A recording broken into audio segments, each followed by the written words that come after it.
সময়টা মুক্তিযুদ্ধের। ১৩ ডিঙিয়ে ১৪ ছুঁই ছুঁই এক কিশোরী। বাবার মতো সেও অংশ নিতে চায় যুদ্ধে। অনুমোদন দেয় না বয়স, তবু তার অপার আগ্রহ।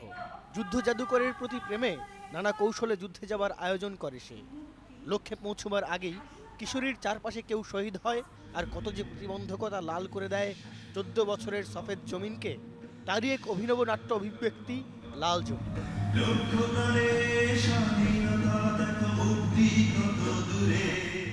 মোমেনা চৌধুরী তার একলার অভিনয়েই পুরো সময়টা বুঁদ করে রেখেছিলেন দর্শকদের।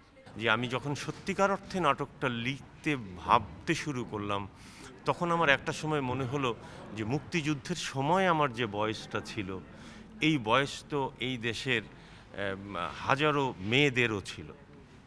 তো আমার বয়সী সেই সময় একটি মেয়ে মুক্তিযুদ্ধ নিয়ে কি ভাবতো। আর মুক্তিযুদ্ধের সময় আমি গ্রামে ছিলাম, আমি চারপাশে আমার বয়সী অনেক কৈশোর উত্তীর্ণ মেয়েকে তখন দেখেছি, এবং এখন যখন স্মৃতি থেকে তাদের দিকে তাকাবার চেষ্টা করি, তখন মুখগুলো ভেসে ওঠে এবং মনে হয় এই মুখগুলোর মধ্যেই তো স্বাধীনতার কথা ছিল নিশ্চয়ই। এরকম একটা স্বপ্ন থেকেই আমি এই চরিত্রটা নির্মাণ করি এবং এই পটভূমিটা নির্মাণ করি। আমি মুক্তিযোদ্ধা নই, মুক্তিযুদ্ধ করিনি। আমার পরিবারে কয়েকজন মাত্র আছেন যারা যুদ্ধে অংশগ্রহণ করেছিলেন। আমি প্রায়শই আমার মায়ের মুখে, আমার ঠাকুমার মুখে, দাদুর মুখে শুনতাম যুদ্ধে কী হয়েছিল। তো ওই সে শৈশবের শোনাগুলো আমার কাছে অদ্ভুত লাগতো এবং মনে হতো এত বাঙালিরা এত দুর্ধর্ষভাবে যুদ্ধ করেছে। শৈশবে যখন রবিনহুড দেখতাম তখন মনে করতাম যে কীভাবে সে যুদ্ধ জয় করে। এই যে চিন্তাগুলো, সেগুলো আমি আমার নাটকের ভাষার মাধ্যমে উপস্থাপন করার চেষ্টা করেছি এবং আমার অভিজ্ঞতাগুলো, যতগুলো পড়ার ভিতর দিয়ে যে অভিজ্ঞতা, সেগুলোকে আমি কাজে লাগানোর চেষ্টা করেছি।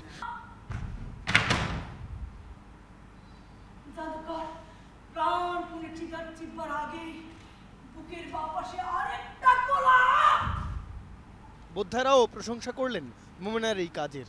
আমি মনে করি এটি শুরু হলো আমাদের মুক্তিযুদ্ধ, এবং আজ পর্যন্ত যে বিচার হলো না মুক্তিযুদ্ধের অপরাধীদের, রাজাকার আলবদরদের, যুদ্ধ অপরাধীদের, সেটা একটা বড় কথা। কিন্তু এই ধরনের নাটক আর অনেক বড় জায়গায় যেতে পারে। জোর গলায় যুদ্ধ অপরাধীদের বিচার চাইছে, কিন্তু এ কথাও সত্যি যে আমাদের কাছে যে প্রমাণ, যার কথা খানিকটা এই নাটকে উঠে এসেছে, তার একটি পদ্ধতিগত দিক আছে। আরেকটি হচ্ছে এই জনপদের যে মানুষেরা মুক্তিযুদ্ধের পক্ষে, তাদের কথাকে তুলে ধরা, সেটির একটি মাধ্যম, সেটি হচ্ছে শিল্প।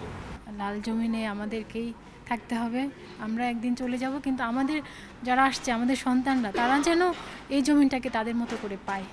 শুধুই মুক্তিযুদ্ধ নয়, তারপর আরও কয়েক দশক সেই কিশোরীর মনে জাগে নতুন নতুন প্রশ্ন।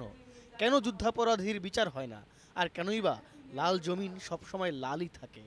বস্ত্রহীন শরীরে ওই ঘরে কেটেছে কতদিন স্মরণে আসে না। শুধু বুঝি আমার 14 বছরের সাদা ধবধবে জমিন ধীরে ধীরে লাল হয়ে গেছে। জাদুকরের রক্ত আয়শা